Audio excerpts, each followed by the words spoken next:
शुक्लां ब्रह्मविचारसारपरमामाद्यां जगद्व्यापिनीं वीणापुस्तकधारिणीमभयदां जाड्यान्धकारापहां हस्ते स्फाटिकमालिकां विदधतीं पद्मासने संस्थितां वन्दे तां परमेश्वरीं भगवतीं बुद्धिप्रदां शारदां।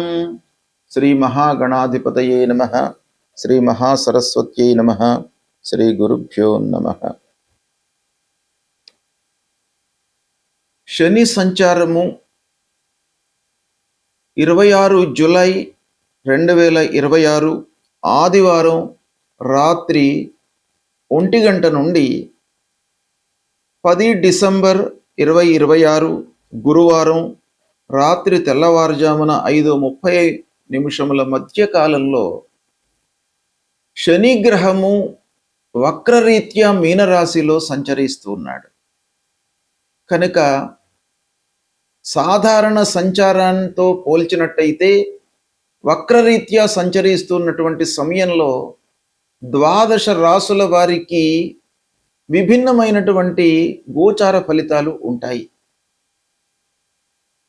సహజంగా శని వక్రరీత్యా సంచారము, రుజుమార్గంలో సంచారము అనేటువంటివి 2 రకాల సంచారాలు మనకు శాస్త్రంలో గణిత భాగంలో చెప్పబడి ఉన్నాయి. అయితే వక్రరీత్యా శని సంచారము అని అంటే వెనుకకు నడవడము అని అర్థం కాకుండా మనము భూమిపై నుండి చూసినట్టయితే శనైశ్చరుడు వెనుకకి నడుస్తున్నట్టుగా మనకు అగుపిస్తాడు, అంటే కనబడతాడన్నమాట. ఇది ఖగోళ పరంగా సూర్యుడికి కొన్ని డిగ్రీల సమీపంలో శనైశ్చరుడు వచ్చినప్పుడు ఇలాంటి వీక్షణ మనకు కలుగుతుంది. అయితే దాని ఫలితము భూమిపైన ఉన్నటువంటి వారికి, మానవులందరికీ కూడాను విభిన్నమైనటువంటి ఫలితాలు, అంటే రుజుమార్గంలో సంచరిస్తున్నటువంటి శని కంటే కూడాను వక్రరీత్యా సంచరిస్తున్నటువంటి సమయంలో కొంత విభిన్నమైనటువంటి ఫలితాలు ఇస్తాడు అనేటువంటిది మనకు జ్యోతిష్ శాస్త్ర గ్రంథాలు చెబుతున్నాయి. గనక ఈ వక్రరీత్యా సంచరిస్తున్నటువంటి శని యొక్క ఫలితాలు ద్వాదశ రాశుల వారికి ఎలా ఉంటాయి అనేటువంటి విషయాన్ని మనము తెలుసుకుందాం. తులారాశి వారికి శనైశ్చరుడు మీనరాశిలో వక్రించి సంచరిస్తున్నటువంటి సమయము ఎలా ఉంటుంది, శని మూలకంగా గోచార ఫలితం ఎలా ఉంటుంది అనే విషయాన్ని గనక మనం చూసినట్టయితే, ఈ మీనరాశిలో వక్రించి సంచరించడం అనేటువంటిది తులారాశి వారికి 6వ స్థానం అవుతుంది. తులారాశి అధిపతి శుక్రుడు, శని మిత్రగ్రహము. అలాంటి మిత్రగ్రహము 6వ స్థానంలో సంచరిస్తున్నాడు, గోచార రీత్యా శుభస్థానంలో సంచరిస్తున్నాడు. అయితే వక్రిస్తున్నాడు కాబట్టి కొంత శుభ ఫలితాలలో ఆలస్యము కలిగేటువంటి అవకాశము ఉంటుంది. అనుకూలమైనటువంటి స్థానం గనక తప్పకుండా మీకు తులారాశి వారికి శనైశ్వరుడి మూలకంగా మంచి ఫలితాలే ఎక్కువగా ఉంటాయి. ఇకపోతే ఏ ఏ విషయాలలో మనకు మంచి జరుగుతుంది అనే విషయం మనం చూసినట్టయితే, మీరు శత్రువులపై విజయాన్ని సాధిస్తారు. అంటే మీకు గిట్టని వాళ్ళు ఎవరైతే ఉన్నారో వాళ్ళపై మీరు పై చేయి సాధిస్తారు. వాళ్ళు హాని తలపెట్టినప్పటికీ దాన్ని మీరు అధిగమించేటువంటి అవకాశాలు బాగా ఉన్నాయి. పోటీ పరీక్షలలో సత్ఫలితాలను పొందుతారు. ఇకపోతే కోర్టు వ్యవహారాలలో క్రమంగా మీకు అనుకూలత గోచరిస్తుంది. ఉద్యోగస్తులకు కష్టానికి తగినటువంటి ప్రతిఫలం కూడాను ఈ సమయం లోపల కనబడుతుంది. ఉద్యోగంలో ఉన్నటువంటి వాళ్లకు వారి యొక్క పనితనానికి గుర్తింపుగా పదోన్నతి, ఉద్యోగంలో శాలరీ లోపల పెంపుదల ఇలాంటివి ఈ సమయం లోపల మీకు అందుతాయి. ఇకపోతే ప్రభుత్వ ఉద్యోగులకు ముఖ్యంగా తోటి ఉద్యోగుల కంటే కూడాను అధికారుల యొక్క ఆదరణ మీకు బాగా లభిస్తుంది. ప్రైవేటు ఉద్యోగస్తులకు ఉద్యోగంలో స్థిరత్వం గోచరిస్తుంది. వ్యాపారులు పోటీతత్వంలో ముందుకు వెళుతారు. అంటే కాంపిటీటర్స్ మీకు బాగా డెవలప్ అవుతారు మీరు చేస్తున్నటువంటి వ్యాపారంలో. అయినప్పటికీ మీరు దాన్ని అధిగమించి నిలుస్తారు, మంచి స్థాయిలో నిలుస్తారు. పూర్వం ఇచ్చినటువంటి అప్పులు వసూలవుతాయి. ఇక వ్యవసాయదారులకు సంతృప్తికరంగా ఉంటుంది ఈ సమయం. అనుకూలంగా పంటలు, అనుకూల వాతావరణం ఉంటుంది. విద్యార్థులకు మంచి ఫలితాలు ఉన్నాయి. ఇక ఉద్యోగ ప్రయత్నంలో ఉన్నటువంటి వారికి కూడాను మంచి అవకాశాలు ఈ సమయంలో వస్తాయి. ఓవరాల్గా చూసినట్టయితే ఆరోగ్యపరంగా మీకు బాగానే ఉంటుంది. అయినప్పటికీ మీరు శ్రద్ధ చూపడము, ఆరోగ్యంగా ఉండడానికి చేయవలసినటువంటి ప్రయత్నాలన్నీ కూడాను మీరు చేస్తూ ఉండాలి. ధ్యానము, యోగా, ఆహార నియమాలు ఇలాంటివి పాటించడము చాలా అవసరము. సహకారంతో ముందుకు వెళతారు. భార్యాభర్తల మధ్యన అన్యోన్యత ఉంటుంది. కుటుంబంలో ప్రశాంతమైనటువంటి వాతావరణము ఉంటుంది. ప్రజాదరణతో రాజకీయ నాయకులు ముందుకు వెళుతుంటారు. కళాకారులకు, సంగీత విద్వాంసులకు, సాహిత్యవేత్తలకు సమాజంలో గౌరవ మర్యాదలు పెరుగుతాయి. అయితే శని మీనరాశిలో సంచరిస్తున్నాడు. తృతీయ దృష్టితో అష్టమ స్థానాన్ని చూస్తున్నాడు.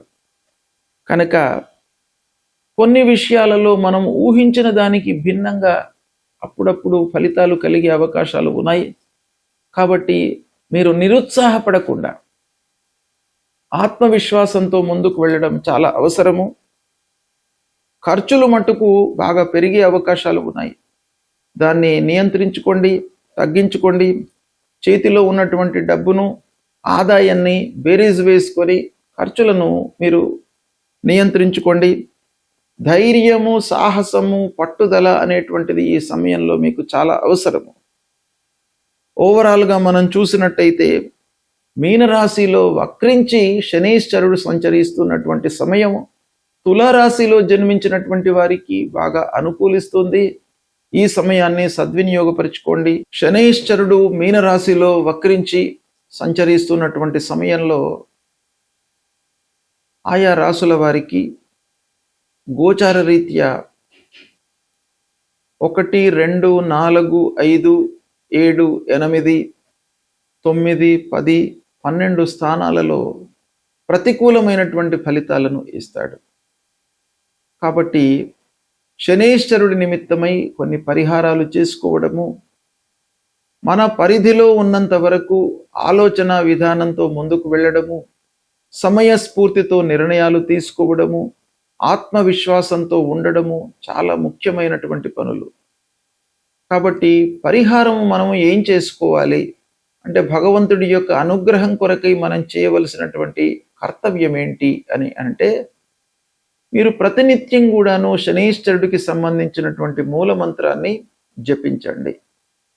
నీలాంజన సమాభాసం రవిపుత్రం యమాగ్రజం ఛాయా మార్తాండ సంభూతం తం నమామి శనైశ్చరం అనేటువంటి ఈ మూల మంత్రాన్ని ప్రతినిత్యం కూడాను చదువుకోండి. హనుమాన్ చాలీసా పారాయణం చేయండి.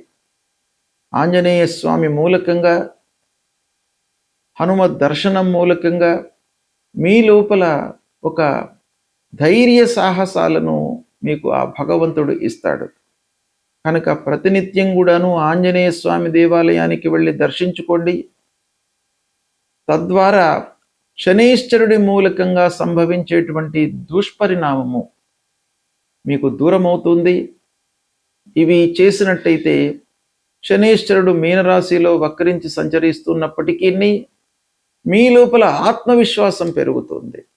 ఆత్మవిశ్వాసమే అన్నింటికీ మూల కారణం కనుక అది ఉన్నట్టయితే మనోబలం, బుద్ధి బలం, శారీరక బలం ఇవన్నీ కూడాను హనుమత్ దర్శనం మూలకంగా, హనుమంతుణ్ణి స్మరించడం మూలకంగా మీకు కలుగుతుంది. గనక ఇది చెయ్యండి, తప్పకుండా మీకు మంచి ఫలితాలు కలుగుతాయి. శుభం. శనైశ్వరుడు మీనరాశిలో వక్రించి సంచరిస్తున్నటువంటి సమయంలో ఆయా రాశుల వారికి గోచార రీత్యా 1, 2, 4, 5, 7, 8, 9, 10, 12 స్థానాలలో ప్రతికూలమైనటువంటి ఫలితాలను ఇస్తాడు.